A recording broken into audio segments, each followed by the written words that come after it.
irá ministrar a palavra. Deixa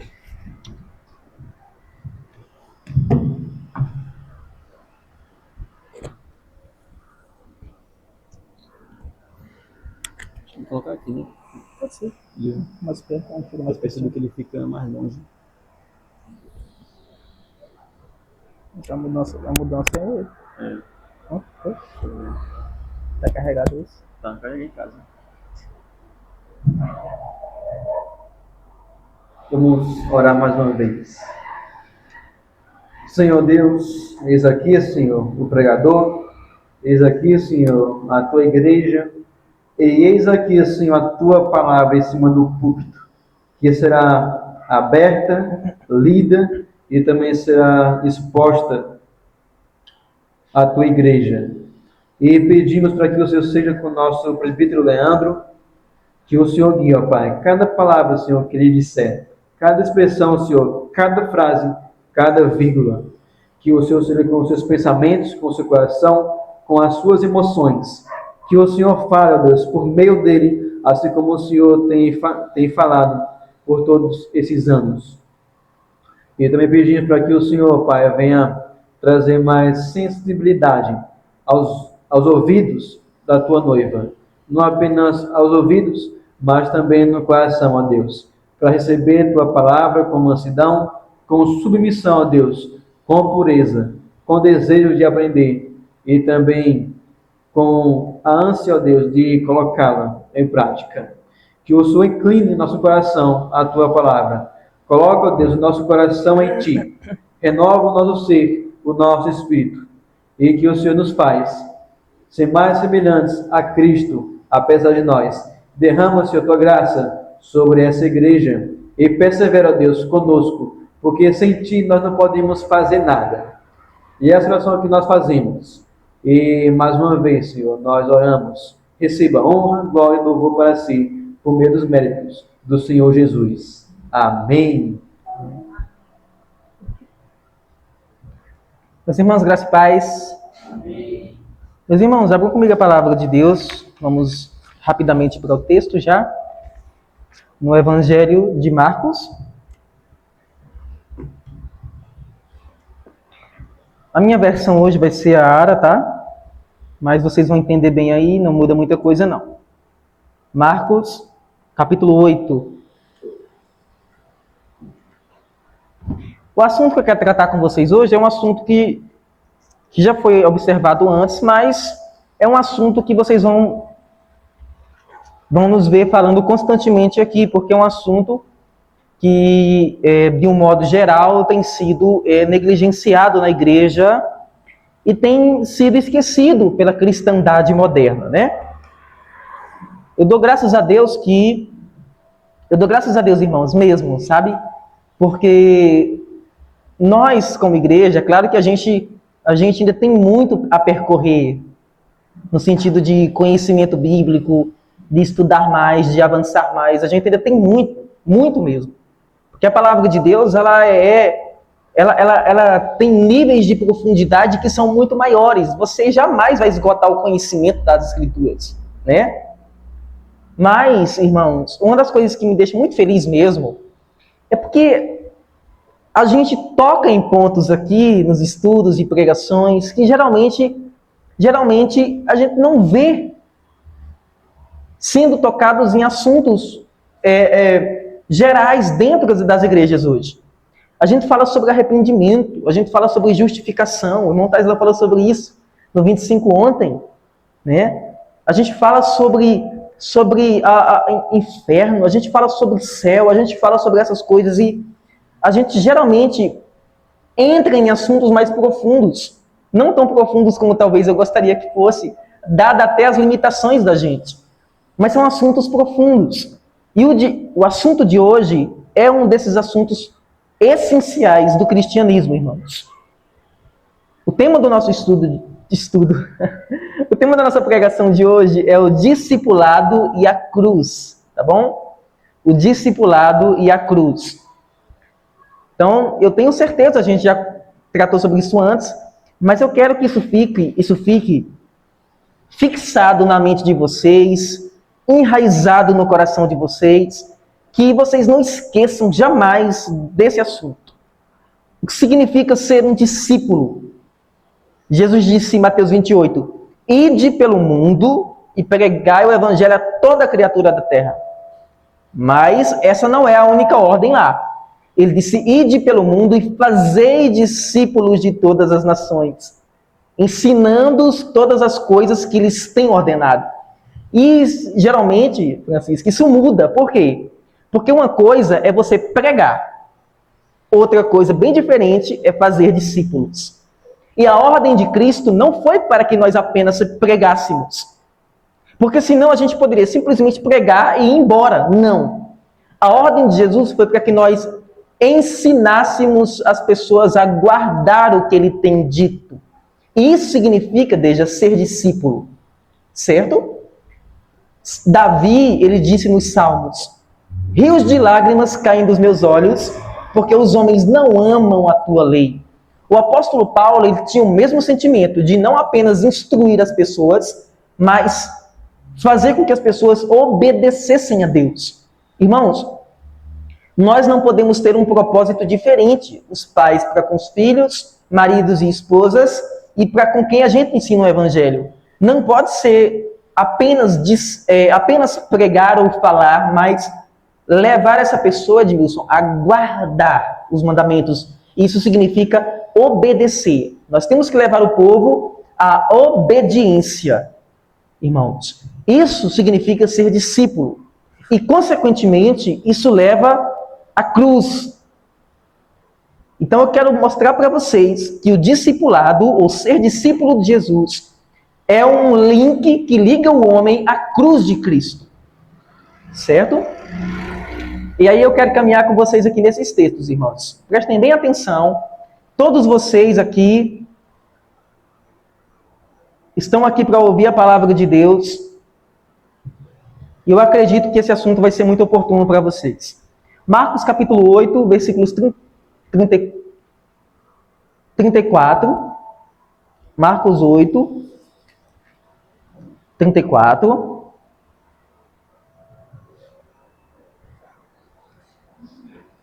Quem encontrou diz amém? Vamos ler bem forte esse texto. Aliás, perdão, deixa eu ler sozinho porque eu estou com a versão ARA, né? Nós temos dois textos aqui. Eu vou ler esse sozinho e o outro vocês leem juntos, tá bom? Marcos 8,34 diz: então, convocando a multidão e juntamente os seus discípulos, note a diferença na leitura. Ele convoca a multidão e junto com a multidão, os seus discípulos. Então, há um grupo seleto. Ele disse, se alguém quer vir após mim, a si mesmo se negue, tome a sua cruz e siga-me. Agora vá comigo para o capítulo 9 de Marcos, para o 1. Marcos 9, 1. Agora eu vou pedir que vocês leiam como igreja, vocês leiam bem forte, tá bom? Vamos lá?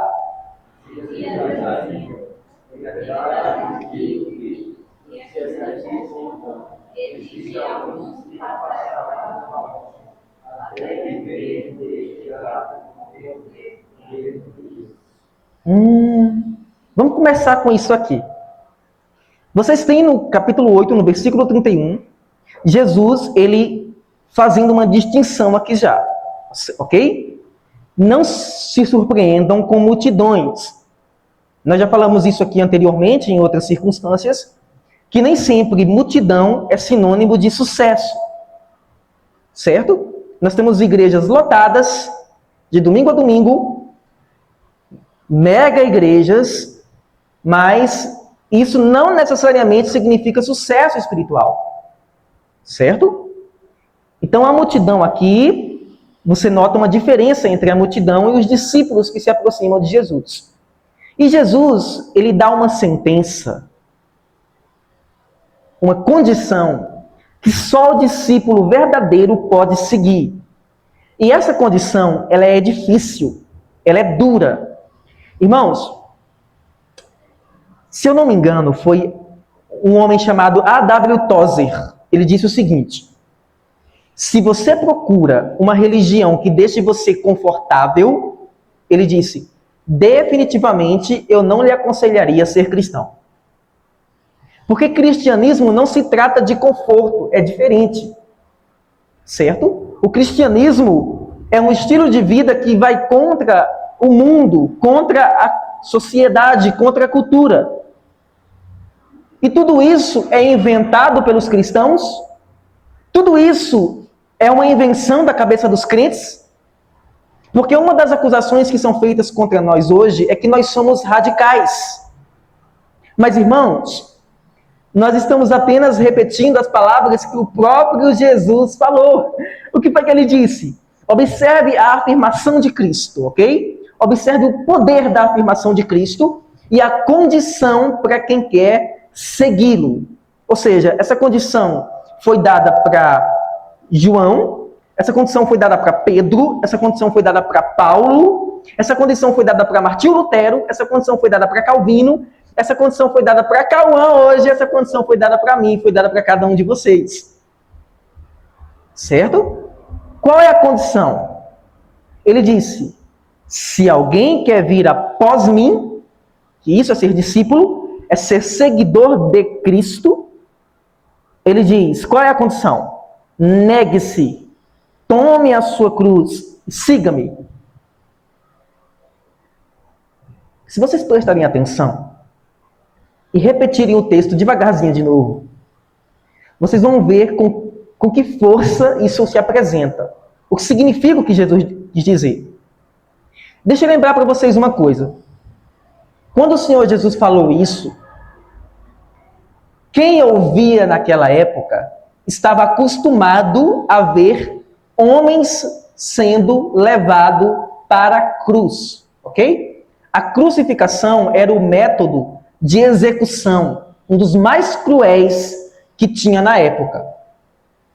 Então, malfeitores, assassinos, ladrões, criminosos, rebeldes, eles eram crucificados, ok? Tanto é que na crucificação de Cristo, quem é que estava crucificado, uma à direita e à esquerda de Cristo? Qual era a profissão daqueles homens? Eles eram ladrões. E o homem que foi solto no lugar de Jesus era o quê? Barrabás. Ele era ladrão e era assassino. Então a crucificação era isso, e era natural que aquelas pessoas vissem essa cena. Agora, entendendo isso, volta para o texto. E imagina o que deve ter passado na cabeça daquelas pessoas ouvindo Jesus dizer: quem quiser me seguir, negue-se a si mesmo e tome a sua cruz. A pessoa podia pensar, o que esse homem está querendo dizer? Significa que seguir esse homem significa que eu tenho que ir para a cruz? Eu tenho que morrer? Se for preciso, sim. Essa é a ideia do texto. Negue-se a si mesmo, tome a sua cruz e siga-me. Qual a ligação que tem com a cruz? No versículo que vocês leram, o versículo 1 do 9, ele continua o discurso com o mesmo povo, ok? Não para. Ele continua, dizia-lhes ainda, em verdade afirmo que, dos que aqui se encontram, há alguns que de maneira alguma passarão pela morte até que vejam ter chegado com poder o reino de Deus. Ele continua falando entre aqueles que ali estão, ok? Alguns teólogos afirmam que eles poderiam estar se referindo ao Cristo ressuscitado, não é? Alguns dos que ali estavam viram Jesus sendo ressuscitado e sendo assunto aos céus. Mas o mais importante aqui, irmãos, é o seguinte: a afirmação de tomar a cruz e segui-lo. E é isso que eu quero trazer para vocês hoje à noite, ok? Porque, na verdade, meus irmãos, na verdade, o grande objetivo da nossa vida é irmos, pregarmos e morrermos, ok? Nós temos que lembrar de uma coisa, gente, logo nesse início aqui. Eu vou já citar isso aqui para vocês. Mas nós temos que lembrar de uma coisa fundamental dentro da nossa fé. Nós temos um dono. Nós não pertencemos a nós mesmos. E o discipulado, ele envolve essa questão intelectual de reconhecer que nós não pertencemos a nós mesmos, mas isso desce à prática nas nossas decisões mais simples do dia a dia, que envolvem qualquer decisão que eu vou tomar na minha vida deve ser levada em consideração o fato de agradar ou não o dono que eu tenho, que é Jesus. Olha o que diz Dietrich Bonhoeffer. Dietrich Bonhoeffer foi um alemão que escreveu um dos melhores livros sobre discipulado, certo? Inclusive o nome do livro é Discipulado. Ele foi um pastor alemão que viveu na época da Segunda Guerra Mundial e ele foi um dos poucos pastores que foi contrário ao nazismo na Alemanha, certo? Na época da perseguição, muitas igrejas apoiaram o nazismo, o governo nazista. Assim como, pasmem vocês, tem muitas igrejas hoje ditas evangélicas que apoiam a esquerda e a política esquerdista, o que é algo completamente contrário às escrituras. E na época, Bonhoeffer, ele pregou contra aquele sistema. Quem lembra o que acontecia na época, quem já viu algum filme, quem já estudou algum livro, sabe que mais de 6 milhões de pessoas foram mortas. 6 milhões foram apenas judeus, fora gays, negros e outras pessoas de raça. Certo? Bonhoeffer, ele foi preso por causa disso e ele morreu uma semana antes de acabar a guerra. Por que eu estou dizendo isso? Porque esse homem, esse pastor, ele morreu como um discípulo. E o que ele falou no livro dele foi que o que a igreja faz hoje não é graça. Ele chamou isso de graça barata. É a graça que não leva o homem à obediência. Certo? E ele disse o seguinte no livro dele: a resposta ao discipulado não é uma confissão apenas de boca, de fé em Jesus, mas um ato de obediência. Um ato de obediência. Qual a maior prova? Desde a irmã Denise, a irmã Josi, né, a irmã Edmilson.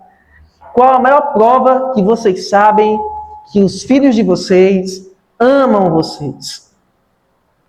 Não é apenas quando chega no Dia dos Pais, você recebe um beijinho e um abraço acalorado. Claro que eu estou falando, a maioria são mães e pais de menores, né? Mas a maior prova de que um filho ama um pai é a obediência que esse presta ao pai. Nada mais além disso. Certo? Olha o que ele diz. Milhares de cristãos vivem envolvidos numa névoa emocional de religiosidade. Irmãos, prestem bem atenção no que eu vou dizer aqui, tá? Para vocês fixarem isso aqui.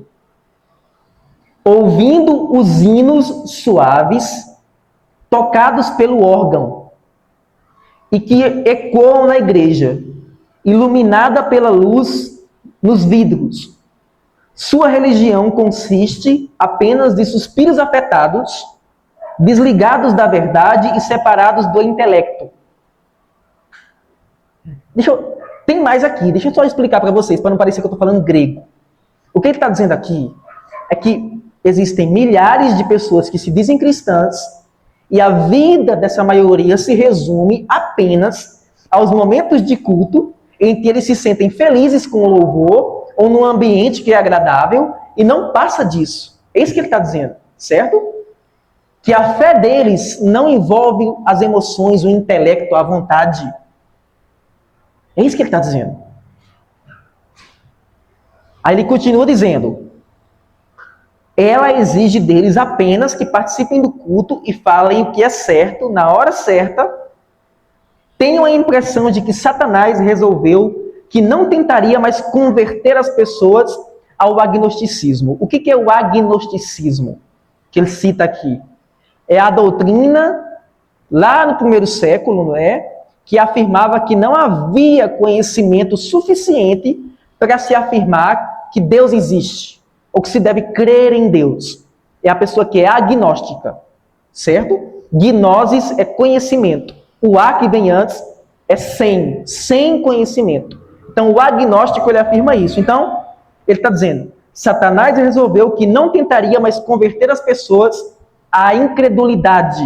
Essa é a ideia. De não crer na existência de Deus. Pois, afinal de contas, quando alguém se afasta completamente do cristianismo, corre o risco de recolocar o assunto em pauta mais tarde e apresentar fé renegada à igreja. É muito mais seguro, do ponto de vista de Satanás, inocular no homem uma pequena e suave dose de cristianismo, desenvolvendo nele uma resistência contra os surtos mais fortes da verdadeira fé. O que ele está dizendo aqui, irmãos? Deixa eu explicar para vocês. Ele está dizendo aqui que é mais vantajoso para Satanás fazer com que a pessoa permaneça na igreja, mas com uma vida distante, com uma vida pequena e fútil, com uma vida afastada de obediência, do que fazer necessariamente com que as pessoas saiam para fora, percam a fé. Porque ela vai se perdendo dentro da igreja, o que torna a situação mais perigosa ainda. Porque pelo fato de ela estar dentro da igreja, ela não percebe o grau de problema que existe no coração dela. E quanto mais tempo ela passa dentro da igreja, o coração dela vai endurecendo e ela acha que não precisa dessas coisas porque ela vem ao culto, ela participa das reuniões e ela ouve os sermões. E ela fica feliz com algumas coisas, mas isso não é suficiente. Vocês estão entendendo até aqui, irmãos? Amém? Você lembra do apóstolo Paulo? Deixa eu afirmar uma coisa para vocês. O que eu vou afirmar agora é difícil de entender na prática, mas preste bem atenção. Uma das melhores provas de amor que você pode ter para com a pessoa é deixar ela ir. Como assim? Quando você deixa ela ir, ela pode sentir a necessidade de voltar. Mas se você fica em cima o tempo inteiro, ela vai ser levada a achar que a situação dela é maravilhosa e ela vai começar a se sentir bajulada. Deixa ela ir. Lembra o que Jesus fez lá em João capítulo 6? Jesus disse, vocês não querem ir embora também, não? Por que eu estou dizendo isso? Porque o apóstolo Paulo ele tem a mesma ideia na carta aos Coríntios. Você lembra de um camaradinha chamado Alexandre? Que Paulo diz assim, eu entreguei para Satanás? Como é que Paulo falou um negócio desse? Mas por que Paulo disse aquilo? Aquele homem estava causando problema dentro da igreja, e Paulo diz, agora expulsei da igreja, entreguei para Satanás, entreguei para o mundo. Mas qual era o propósito de Paulo? Se você continuar lendo o texto, ele vai dizer, a fim de que o corpo seja castigado para que a alma seja salva. A exclusão, a disciplina, esse tipo de coisa, e o afastamento, o ato de deixar a pessoa ir, também é um sinônimo de amor, para que ela venha a se arrepender. Por que eu estou dizendo isso, irmãos? Porque isso também envolve o discipulado. Olha que assunto sério a gente está tratando agora. E Satanás, ele compreendeu qual é a tática, qual é o jogo, coisa que muitos cristãos ainda não entenderam. Veja o que diz aqui, outra frase muito conhecida. Ao discípulo não cabe elogios ou aplausos por seu cristianismo decidido. O olhar não deve cair sobre o discípulo, mas somente sobre aquele que chama e sobre todo o seu poder, Jesus, né? Tampouco se trata de indicar o caminho para a fé, para o discipulado, pois não há qualquer outro caminho para a fé senão o da obediência ao chamado de Jesus. Irmãos, como foi que Jesus chamou os seus discípulos? Quem lembra? Jesus disse o que para eles? Jesus chama Pedro pescando e João, né? Aí Jesus disse o que para eles? Sigam-me. Pronto. Foi a única coisa que Jesus fez. O texto diz que imediatamente eles largaram as redes e passaram a seguir Jesus. Ninguém perguntou nada, ninguém colocou nenhuma condição. Esse era o chamado para seguir Jesus. Mateus estava fazendo o quê? Mateus estava na coletoria, né? Mateus estava trabalhando, era o lugar onde ele trabalhava. E Jesus passa por lá e segue-me. O que o texto diz? Mateus imediatamente se levantou e passou a seguir Jesus. E aqueles que colocaram algumas condições? Senhor, deixa primeiro eu enterrar meus pais, né? Deixa os mortos cuidarem dos mortos. Tu, porém, vem e siga-me. Irmãos, não cabe a nós que somos discípulos ficarmos colocando condição, decretando as coisas. E nem cabe a nós sermos elogiados por alguma coisa. Toda honra e toda glória tem que ser dadas a Ele, aquele que chama, aquele que dá o cargo, aquele que comissiona. O discipulado é compromisso com Cristo. Porque Cristo existe, tem de haver discipulado. O que diz Gálatas 2:20? Logo, palavras do apóstolo Paulo. Irmãos, essas palavras, eu sei que esses textos são conhecidos de vocês conhecem esses textos, mas esse texto podia ser pesado em ouro, né? Olha o que diz aqui Gálatas 2:20. Logo, já não sou eu quem vive, mas Cristo vive em mim. Olha que afirmação linda, né? Mas tem mais. E essa vida que eu tenho, esse viver que agora eu tenho na carne, vivo pela fé no Filho de Deus, que me amou e se entregou por mim, Paulo está dizendo. Ou seja, Paulo está dizendo, a minha vida agora e tudo que eu tenho, tudo que eu sou, pertencem a Cristo. Uma vez que Ele vive em mim e eu vivo nele, a minha vida é dele. E o meu estilo de vida que eu tenho agora, tudo que me envolve, tem que contribuir para a glória dele. Ok? O que significa isso na prática? Na prática. Eu quero lembrar para vocês o seguinte. Há uma história muito bonita. Eu não sei quantos de vocês já ouviram. Eu acho que já deve ter sido citada aqui por mim ou por outro irmão. Dos moravianos. Os moravianos, eles foram um grupo, né, da época dos puritanos, da época de John Wesley, que eles oraram, irmãos, por 100 anos. 100 anos. Os morávios, grave esse nome, os moravianos. E tem uma história, Paulinho, de 2 jovens que eles queriam evangelizar alguns escravos. Porém, não era permitido a ida ao lugar. O que eles fizeram? Irmãos, eu não sei, assim, o que esses jovens fizeram? Eles se venderam, eles entregaram o corpo, eles se venderam. Deixa eu repetir para você. Eles se venderam, eles se entregaram para evangelizar os escravos, sem a promessa de nunca mais voltar. Eles se venderam, eles foram. Eles pegaram o navio, e a história diz que quando eles iam saindo no navio, eles gritavam cantando, Taislan,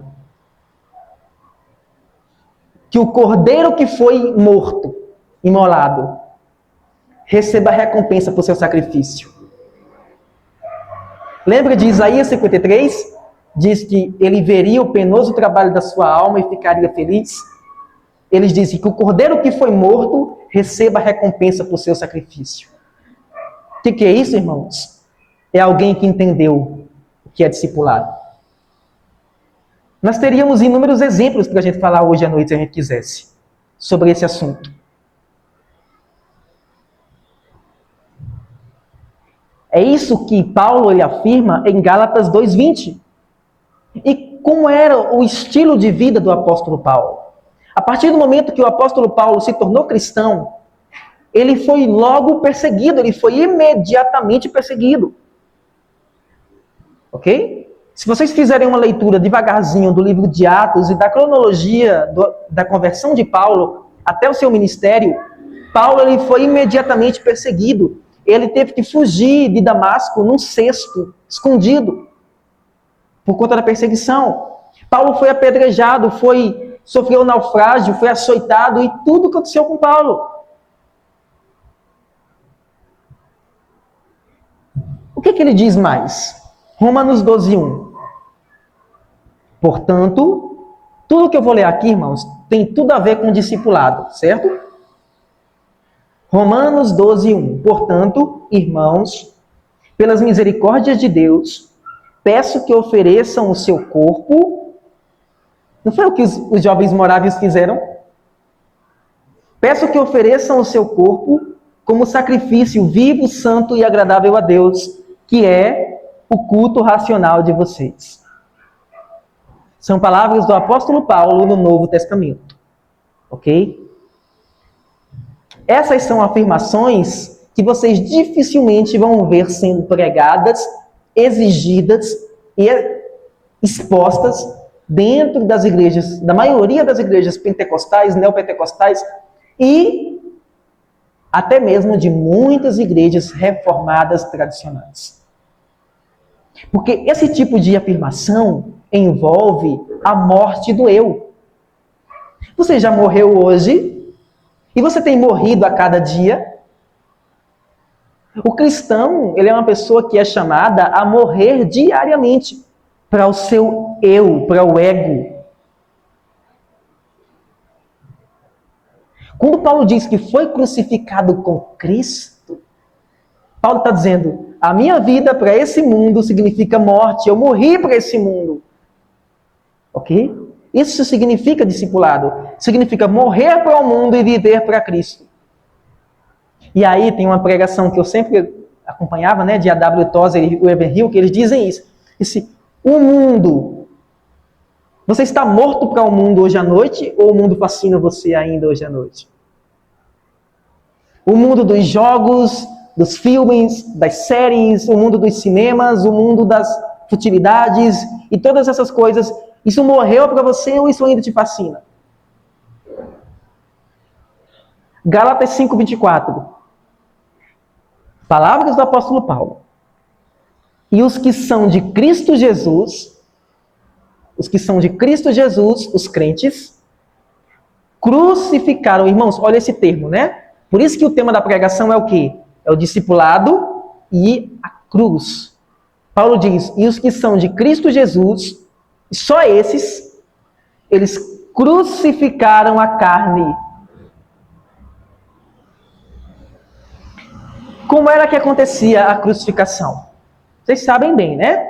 O condenado era pendurado e, via de regra, ele passava pelo pretório romano, onde ele era açoitado. Como aconteceu com Jesus, né?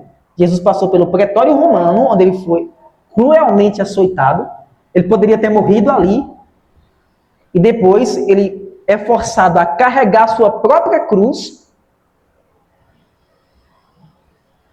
e ir para a cruz. Quando chega lá, ir para o local de execução. Quando chega lá, ele é pendurado, né? Algumas imagens mostram Jesus sendo pendurado com os pregos nas mãos, mas na verdade deveria ter sido no ombro. Tudo indica no ombro. Samuel não está aqui. Samuel gosta. Os historiadores eles dizem que foi no pulso, né, o local onde os pregos foram colocados, e nos pés. A crucificação é um processo que envolve diretamente a carne, o rasgar a carne, a consequência da carne. Olha o que Paulo diz aqui, agora em termos espirituais. E os que são de Cristo Jesus, os discípulos de Jesus, crucificaram a carne, fizeram a carne morrer com as suas paixões e os seus desejos. Isso significa que os discípulos de Jesus, eles matam diariamente os desejos da carne e os desejos do ego. Irmãos, tem muita gente que diz assim, irmão, eu não consigo, eu sofro muito, sou muito tentado e não sei o quê. Será que eu sou crente? Se você vive agoniado por causa dos seus pecados e preocupado com isso, e uma luta com isso, significa que você é crente. O verdadeiro discípulo de Jesus, ele se preocupa com a situação que ele se encontra. Ele não fica confortável, jamais. E eu sempre costumo dizer, sempre estou conversando sobre isso. O problema, gente, não é o pecado pelo pecado. O problema não é o pecado necessariamente. Todos nós erramos e pecamos. Mas o problema é a maneira como nós enfrentamos o pecado. A maneira como nós nos comportamos diante do pecado. E a maneira como nós nos comportamos quando nós somos confrontados com relação a esse pecado. Entenda, o problema não é o pecado pelo pecado. Mas veja, Paulo fala sobre crucificação, sobre morte. Essa é a linguagem que o apóstolo Paulo está usando aqui. E essa é a grande diferença entre os discípulos de Cristo e, então, aqueles que são do mundo. Até aqui, amém? Amém. Vamos continuar ainda com alguns textos que são relacionados a isso. Você percebe que a pregação hoje é temática, né? Não é expositiva. Olha o que diz aqui, a gente falou sobre Gálatas 5, olha o que diz o Romanos 13, 14. Ainda o apóstolo Paulo. Paulo diz assim, ó. Mas revistam-se do Senhor Jesus Cristo e não façam nada que venha satisfazer os desejos da carne. Quem lembra desse texto vai lembrar que o apóstolo Paulo está exortando os crentes de Roma a estarem alertas, vigilantes. Ok? E Paulo fala para não se revestir, Paulo fala para não permanecer nas obras da carne. Ele cita lá quais são. E ele fala, foi o versículo 24, o versículo 14, para a gente se revestir do Senhor Jesus Cristo e não fazer nada que venha a satisfazer os desejos da carne. Eu estava observando, antes de ontem e ontem, né, fizeram o São João nos bairros. E adivinha onde? Fizeram lá do lado de casa, né? Lá na Avenida dos Tropeiros. E aí a gente, aquele barulho maluco a noite inteira. E de manhãzinha, tanto no sábado de manhã, né, Alicia, quanto hoje de manhã. Ontem eu saí com ela bem de manhãzinha, hoje eu saí também para vir para o 25. Aí, quando você sai na esquina, Taislan, ali da rua de casa, um monte de gente, o cheiro de álcool subindo, um monte de gente sem camisa, drogada, negócio bêbada, uma coisa horrível.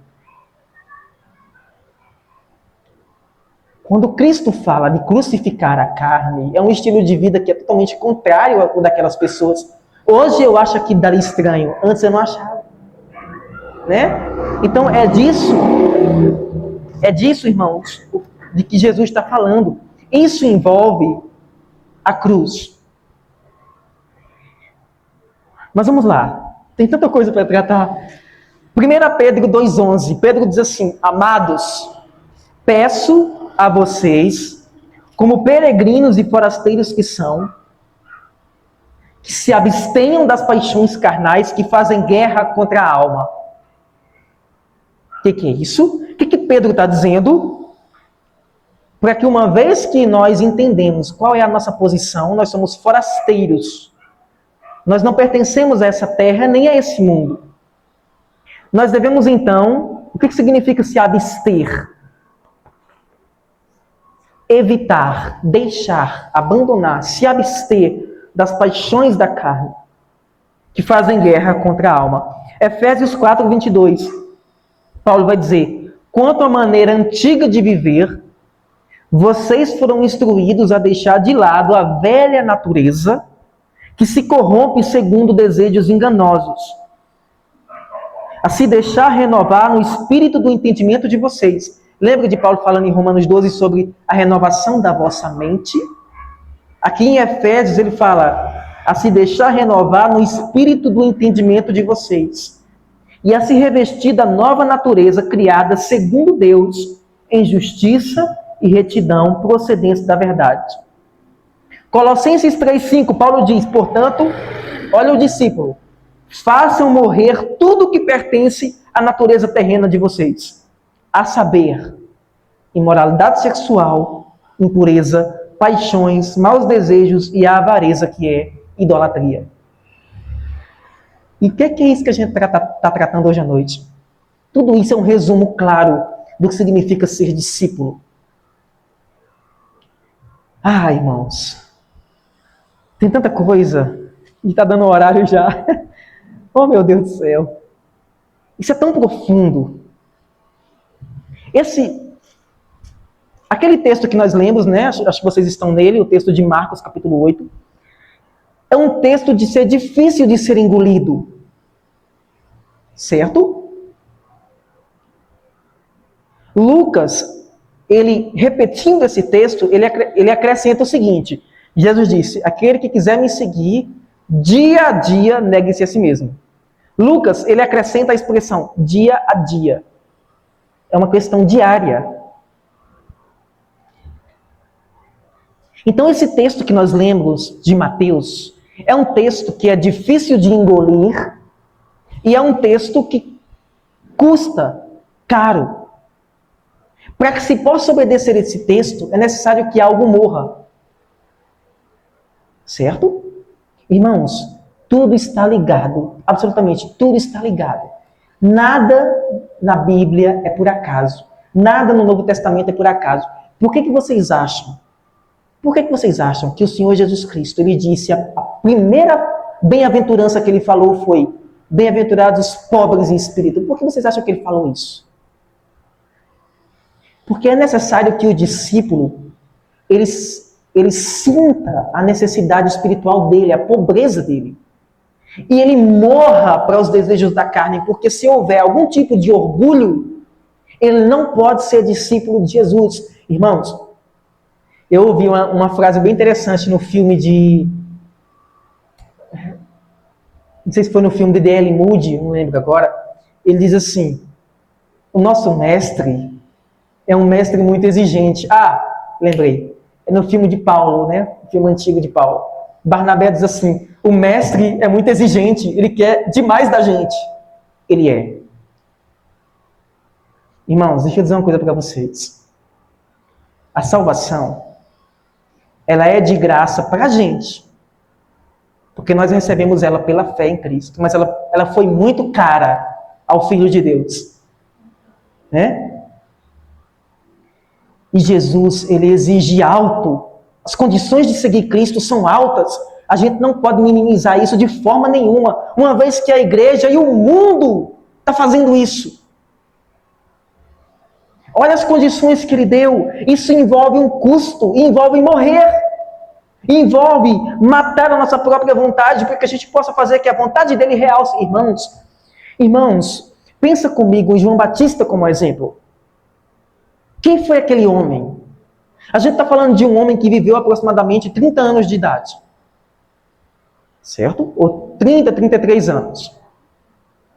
E um homem que passou a maior parte da sua vida no deserto. João Batista tinha consciência clara que ele veio cumprir uma missão. Ponto. João Batista não tinha prazeres, João Batista não tinha namorada, João Batista não tinha trabalhos. O propósito dele era cumprir a missão que Deus estabeleceu. Assim que ele cumpriu a missão, ele morreu.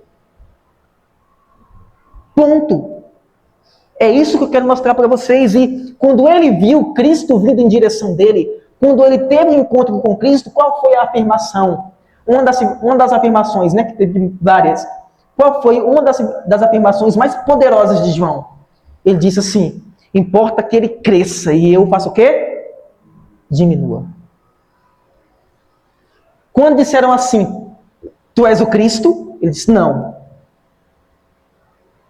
Não era ele o foco, não era João, o foco era Cristo.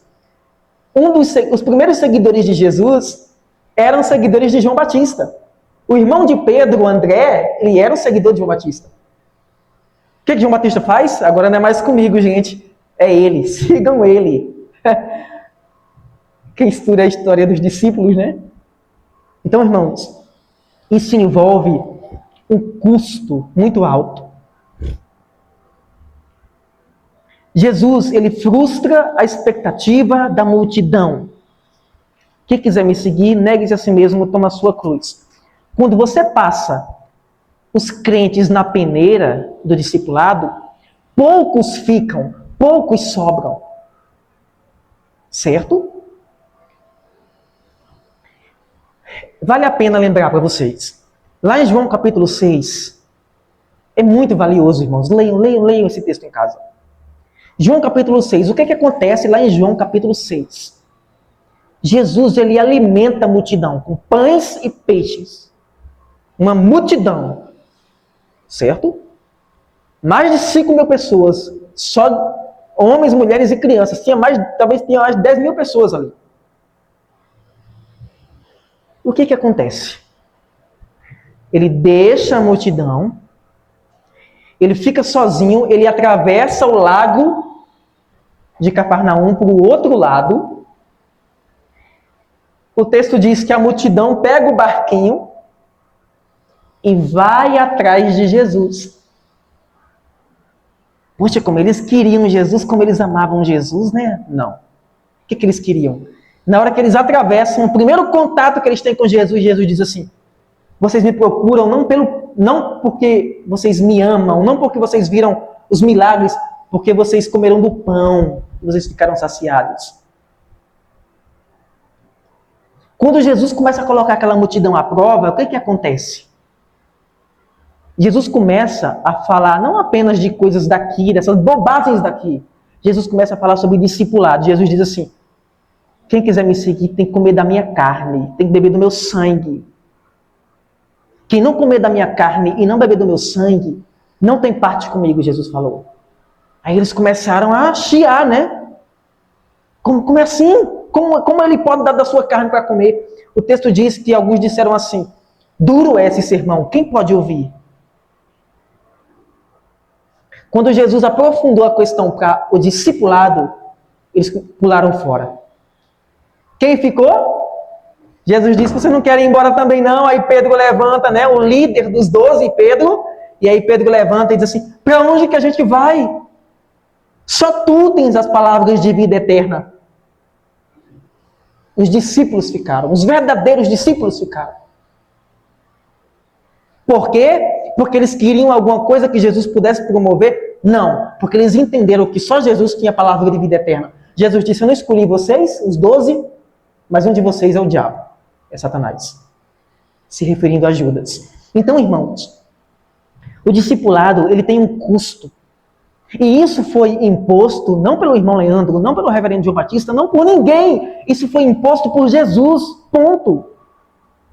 Meus irmãos, nosso dever é apenas repetir isso, é apenas verbalizar isso, é apenas falar isso. Mas por incrível que pareça, há aqueles que não concordam com isso. Há aqueles que pensam que a gente está sendo duro demais. Há aqueles que pensam que a gente está exigindo demais deles. Meu Deus do céu, foi Jesus que disse. Jesus disse para Pedro o seguinte: imagina para você, irmão Denise, imagina para você, Josi. Imagina Jesus chegando e dizendo assim: olha, como ele fez para Pedro. Quando você era jovem, você ia para onde você queria. Ele falou desse jeito para Pedro. Leia o finalzinho de João para você ver. Olha o que ele disse para Pedro. Imagina a cabeça de Pedro depois disso. Jesus disse assim: quando você era jovem, você ia para onde você queria. Mas quando você for velho, outro vai pegar você e vai levar você para onde você não quer ir. O que é que ele queria dizer com isso? O texto diz que, quando ele disse isso, ele disse com que gênero de morte Pedro haveria de glorificar a Deus. Jesus estava falando da morte de Pedro. Jesus anunciou antecipadamente, muito antes, a morte de Pedro. E agora, sabendo disso, Pedro podia dizer: eu vou ficar aqui? Eu vou cascar fora disso aqui, eu vou morrer desse jeito? Vocês estão entendendo, gente? Discipulado. O discipulado e a cruz. Ai. E mais coisa.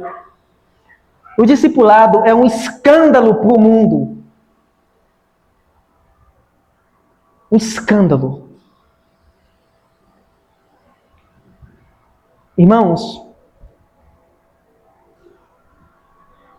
os discípulos de Cristo, eles são considerados como loucos para o mundo, porque é um estilo de vida que o mundo não conhece. O mundo geralmente tolera aquilo que é mais vantajoso para ele. Deixa eu citar para vocês aqui o exemplo de Pedro no que se refere ao discipulado. Observe. Mateus 16, 21 diz assim: desde esse tempo, começou Jesus Cristo a mostrar aos seus discípulos que era necessário seguir para Jerusalém, ele, Jesus, e sofrer muitas coisas dos anciãos, dos principais sacerdotes e dos escribas, ser morto e ressuscitado ao terceiro dia. Ok? Jesus começou a falar isso para os discípulos. O que ia acontecer com ele? Pedro, o que foi que Pedro fez? Pedro chamou Jesus à parte e começou a repreender Jesus. Pedro disse assim: tem compaixão de ti mesmo, Senhor, isso de modo algum pode te acontecer. A afirmação de que Jesus iria para a cruz e de que iria morrer, na mente de Pedro pareceu algo escandaloso, louco. Não, Jesus, isso é impossível, isso não pode acontecer com o Senhor não. Será que a motivação por trás de Pedro dizer isso não estava envolvido um desejo egoísta também? Porque ele sabia que se o mestre dele ia passar por isso, talvez ele pudesse passar também. E foi isso que aconteceu com Pedro, né? Mas Jesus sabia que essa motivação vinha, essa palavra vinha motivada ou incentivada ou incitada, sei lá como queria dizer, por Satanás. E Jesus repreendeu mandando se afastar. Então, irmãos, o discipulado é um escândalo para o mundo.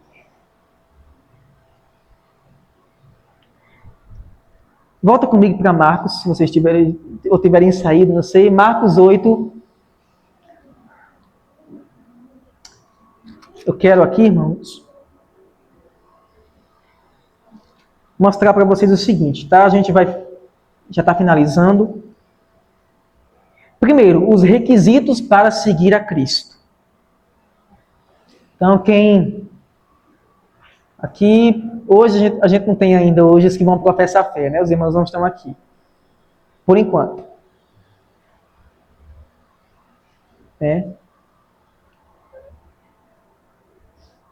Um dos requisitos para seguir a Cristo é o seguinte. Olha o que diz o versículo 31 do 8, em Marcos. Começou ele a ensinar-lhes, Jesus começou a ensinar-lhes, que era necessário que o Filho do Homem sofresse muitas coisas e fosse rejeitado pelos anciãos, pelos principais sacerdotes e pelos escribas, fosse morto e que depois de 3 dias ressuscitasse. Um dos requisitos para seguir a Cristo é reconhecer que o que ele fez é regra para os seus seguidores também. Esse é o requisito para Cristo. Certo? O requisito para Jesus, quando ele veio ao mundo, Francisco, foi para que ele cumprisse a vontade do Pai e morresse. Essa era a vontade de Deus para Cristo. Jesus jamais poderia ser bem-sucedido na missão que ele veio cumprir se ele não tivesse morrido. Ele tinha que fazer isso. Essa era a condição para ele. Qual é a condição para os discípulos? A mesma. Olha o versículo agora 34 e 35, que foi o que a gente leu no início. Convocando a multidão e os seus discípulos, ele diz: se alguém quiser vir após mim, negue-se a si mesmo, toma a sua cruz e me siga. A condição para os discípulos é a mesma que a condição para o seu mestre. O discipulado é uma proposta oferecida a todos. Preste atenção. Jesus falou isso para a multidão e Jesus falou isso para os discípulos. Nesse sentido, o discipulado não é apenas para uma elite espiritual. Não é apenas para os mais ricos. Não é apenas para aqueles mais instruídos. Vocês sabiam que tem gente que pensa o seguinte: que esse tipo de coisa é só para o pastor, para o líder, para os diáconos, para aqueles que são chamados? Tem gente que pensa assim. Mas o discipulado é para todos vocês. Todos, sem exceção, todos. Ricos, pobres, gordos, magros, brancos, negros. todos os que são chamados à fé. O verdadeiro discípulo conhece o desafio do discipulado. Irmãos, Jesus só tem uma espécie de seguidores, os discípulos. Não admiradores, nem entusiastas. A maioria daqueles que seguiam Jesus eram apenas admiradores. Jesus não está precisando de ninguém que admire ele. Ele não está querendo ninguém que elogie ele. Ele não está querendo ninguém que ache bonito o que ele fez. Ele quer discípulos. É isso que ele quer. Foi isso que ele deixou. Ele não quer ninguém que chegue como fogos de artifício, né? Que são bonitos, mas passam rápido. Ele quer alguém que de fato entenda o que significa segui-lo. É desse tipo de gente que Jesus está atrás. Não adianta nós enxergarmos Jesus como um cara legal, como muitos enxergam. Jesus, ele não veio para isso. O discipulado é um convite pessoal. Significa tomar a sua cruz. Eu não posso tomar a cruz do irmão Taislan, e eu não posso tomar a cruz de Cícero. Eu posso ajudar Cícero a carregar um pouquinho a cruz dele, e ele pode ajudar a carregar a minha, como Simão Cirineu ajudou Jesus a carregar a dele. Mas eu não posso tomar a cruz de vocês e caminhar com ela. Né? O discipulado é um convite pessoal a cada um de vocês e eu. O discipulado é um convite para uma pessoa... O discipulado é um convite para uma relação pessoal com Jesus. Jesus disse, aquele que quiser me seguir, tome a sua cruz, pessoal. Aí ele disse, e venha após mim. Então veja, o discipulado é um relacionamento pessoal com Cristo. Nada mais importa. Meus irmãos, não adianta a gente dourar a pílula, né? Se nós não tivermos um relacionamento vivo com Cristo, pessoal, sincero com Ele, nós não podemos dizer que somos verdadeiramente discípulos de Jesus. Aqueles homens, eles caminharam 3 anos com Ele, dia e noite, comendo com Ele, dormindo com Ele, sofrendo com Ele. E quando passou, eles não deixaram não, eles voltaram de novo. E Pedro morreu por isso. Barnabé morreu por isso. Paulo morreu por isso. Estevão morreu por isso. Alguns foram decapitados, outros foram crucificados, outros foram esfolados vivos. Por causa disso. O discipulado é uma renúncia radical. Você quer dizer assim, irmão, Denise é radical? É radical. Radical. Aquele que quiser me seguir, negue-se a si mesmo. Foi o que ele falou, negue-se a si mesmo. O negar a si mesmo é uma proposta radical. Vocês sabem, cada um de vocês sabem qual é a força do pecado. Como o pecado ele é forte. E como se a gente der brecha, a gente cai e a gente peca. Né? Se a gente não for radical com relação à nossa carne, com relação à nossa vontade, nós não conseguiremos seguir a proposta do discipulado. É impossível. Foi isso que Jesus quis dizer. Irmãos, qual é a ideia? Uma vez que você mirou a meta, Francisco, a meta é Jesus, né? O alvo, ele é Cristo. Uma vez que você mirou o alvo, que você definiu o destino, faça uma linha reta em relação ao alvo, passe por cima de tudo que impede você de chegar lá. Essa é a ideia. Ainda que seja pecado, filho, marido, mulher, sociedade, cultura, esporte, lazer, seja o que for, passe como um trator em cima daquilo que impede você de chegar a Jesus. Essa é a meta do discipulado, é a proposta do discipulado. Negue-se a si mesmo e tome a sua cruz.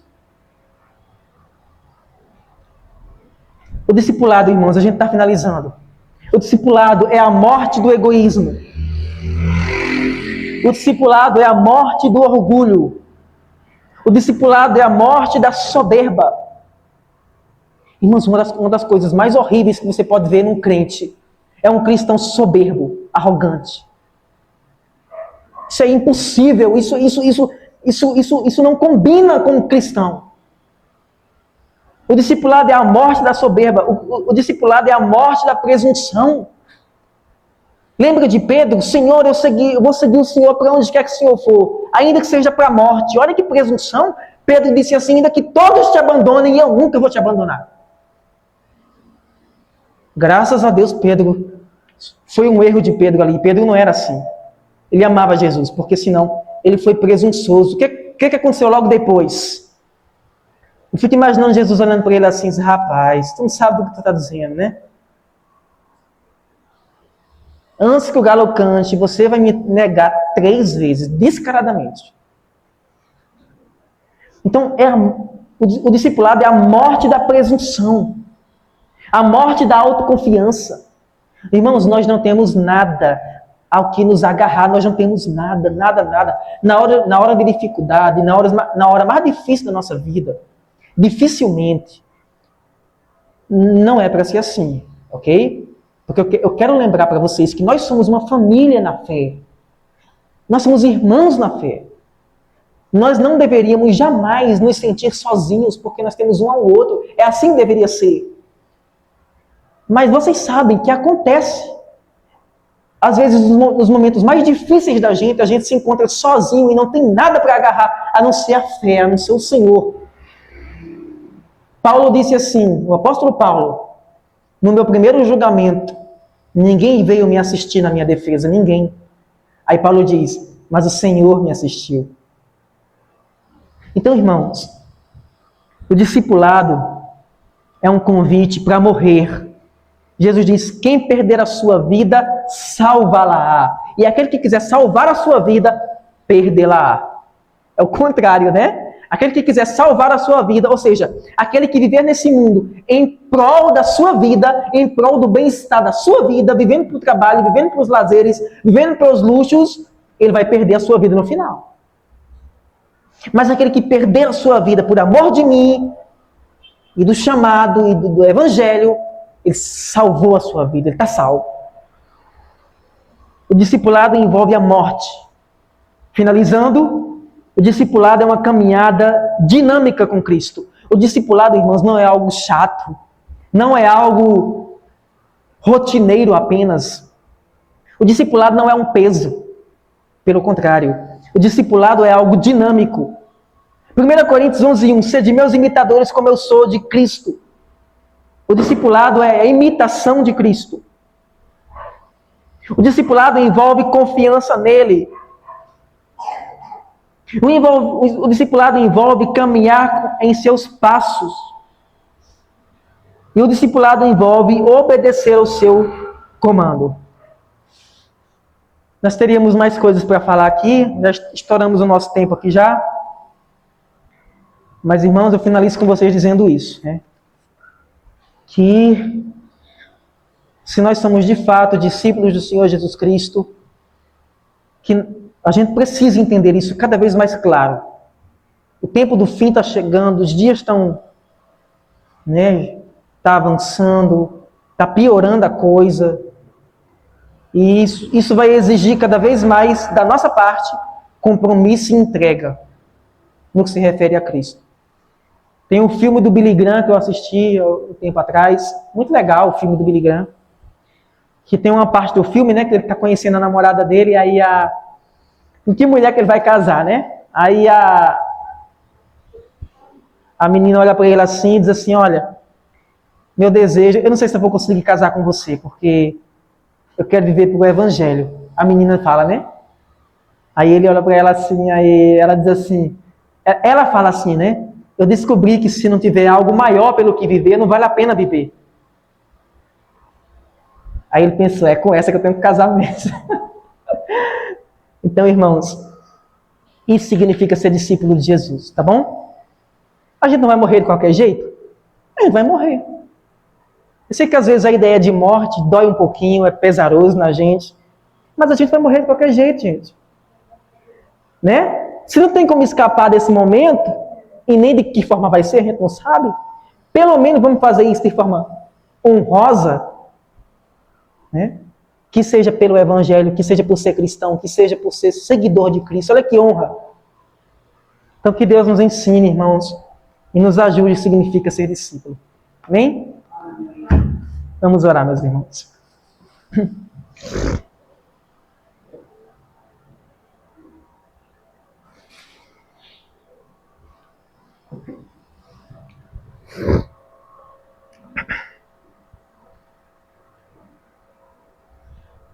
Eu quero que vocês orem agora, tá? A gente vai orar agora. E na oração de vocês, vocês orem pensando nesse texto que ele falou. Quem quiser me seguir, negue-se a si mesmo, toma a sua cruz e me siga. Quem quiser me seguir, negue-se a si mesmo, toma a sua cruz e me siga. Quem quiser me seguir, negue-se a si mesmo. Fique pensando nisso. Vamos orar com base nesse texto agora. Quem quiser me seguir, negue-se a si mesmo, toma a sua cruz e me siga. Quem quiser me seguir, negue-se a si mesmo, toma a sua cruz e me siga. Vamos orar. Senhor, nosso Deus e Pai, graças te damos, Senhor, pela tua bondade, pela tua misericórdia, pela tua graça, pelo teu amor, pela tua paciência. Senhor, nós estamos aqui na tua presença, estudando, conhecendo, ouvindo a tua palavra. Ó Deus, cada um de nós foi chamado para ser discípulo de Cristo. Talvez nós ainda não entendemos com profundidade o que significa isso. Muitos estão enganados porque, apesar de estarem indo à igreja, não entendem. Ó Deus, nos ajuda, Pai. Que cada um de nós aqui hoje possa, Senhor, assumir o compromisso de fato e que isso possa ser dito acerca de cada um que está aqui.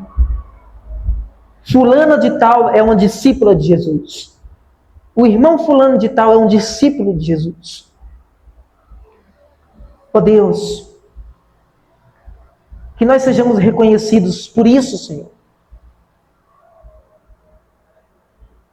Quão profunda é a tua mensagem, a tua palavra. Ó Deus, esse mundo não sabe, esse mundo não conhece a Cristo, esse mundo não sabe quem é Jesus, eles apenas ouvem falar, mas eles não sabem quem é Jesus. E uma das formas deles conhecerem ao Senhor Jesus Cristo é por meio dos discípulos de Cristo, dos discípulos verdadeiros do Senhor Jesus Cristo. Porque quando eles olham para eles, quando eles têm contato com os discípulos de Jesus, eles veem Cristo sendo refletido neles. Ó Deus, essa é a tua igreja, Pai. Estamos aqui reunidos hoje em teu nome, Senhor. Eu quero pedir perdão mais uma vez pelos meus pecados, pelas minhas lutas, pelas minhas dificuldades, pelos meus problemas e por todas as minhas negligências, como nós cantamos. Como nós cantamos, sempre cantamos, se negligente foi o meu viver, sem me dispor a pelejar por ti.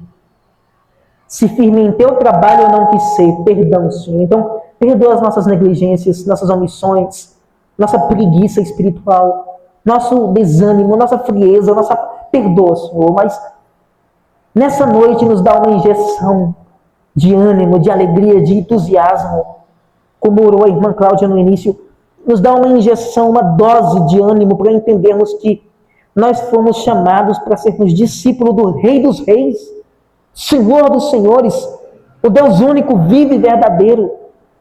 Oh Deus, que honra significa ser discípulo. Oh Senhor, como disse, se eu não me engano, como disse Spurgeon para o filho dele, se você foi chamado para o Evangelho, eu fico tão triste em ver você se rebaixando a ser um presidente da República. Ser um discípulo de Jesus é mais importante do que ser presidente da República ou ser rei. Ser discípulo de Jesus significa ser discípulo do Deus Todo-Poderoso, Elohim, El Shaddai. Ó Senhor, que honra, meu Deus, que honra, que privilégio, Pai. Que privilégio é para os pais terem filhos cristãos. Que privilégio é, Senhor, poder vê-los cantando na obra do Senhor, lendo a palavra, pregando, servindo. Que privilégio é para os pais, que privilégio é para os filhos poder ver seus pais na obra do Senhor, na igreja, sendo discípulos de Cristo. Que privilégio é para os irmãos verem outro irmão na fé. Oh Deus! Eu louvo ao Senhor pela vida de cada irmão que está aqui, Senhor. Cada irmão, cada irmã que é tão querido ao nosso coração. Nos ajuda, Pai, a vivermos em união e fé. e amor, vivendo o discipulado na prática, Senhor. E se tivermos que morrer por isso, Pai, prepara o nosso coração para isso, Senhor. Talvez hoje nós não estejamos preparados para isso, mas nos ajuda, nos prepara. Essa é a nossa oração, Pai. Nos ajuda a cumprir e obedecer a Tua palavra, a não negociarmos a nossa fé. Aviva a Tua obra, Senhor. Abençoa o Teu povo. Essa é a nossa oração. Em nome do Senhor Jesus Cristo. Amém. Amém. Deus seja louvado.